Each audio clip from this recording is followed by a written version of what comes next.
pas de taux d'intérêt,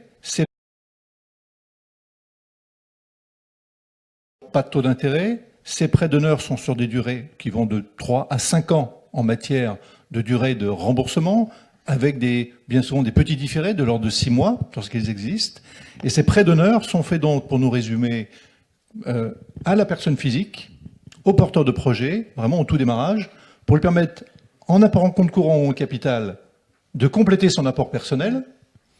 Il est recommandable, souhaitable, pour ce porteur de projet, de faire le tour des gens qui le connaissent, dans le milieu professionnel, des clients potentiels, des fournisseurs, des partenaires, la famille,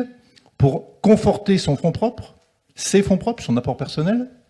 Cette base est à la fois une démonstration de fonds propres et d'apport personnel. Cette base est une démonstration qu'on est capable de convaincre. On n'est pas tout seul. C'est pour moi un élément fondateur, ce qu'on appelle ce premier cercle convaincu de la pertinence du projet, de la qualité de l'individu qui porte le projet. Ensuite, on peut aller voir, et pendant en parallèle, aller voir BPI, pour se faire conforter très vite sur la validité tant du projet technique que marché, la façon dont on envisage les choses.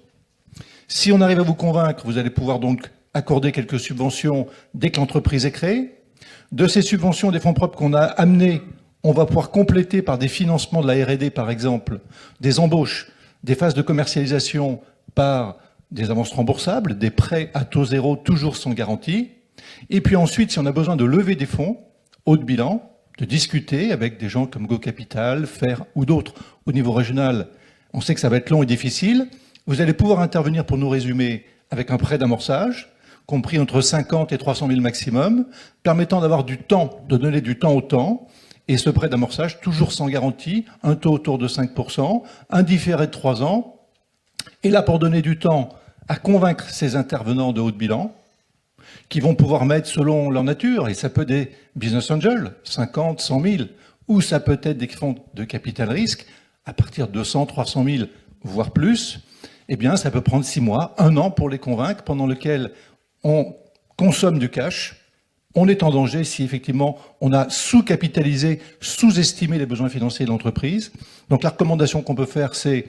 pas petit bras, scénario objectivé, mais forcément un scénario repli qui est étudié, la mise en évidence des marges de manœuvre, de trésorerie, de scénarios de repli dont bénéficie l'entreprise pour passer en fait une problématique de temps nécessaire plus long que prévu. Très souvent, les projets qu'on peut regarder qui nous semblent pertinents ont de fortes chances d'aboutir si on a de bons porteurs de projets, mais c'est toujours plus long, plus coûteux que ce qu'on imagine. Et donc, la difficulté, c'est de conserver de la trésorerie,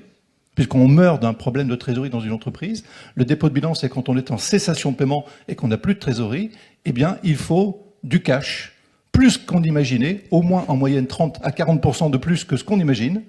pour permettre d'arriver à cette phase qu'on va maintenant aborder, qui est celle du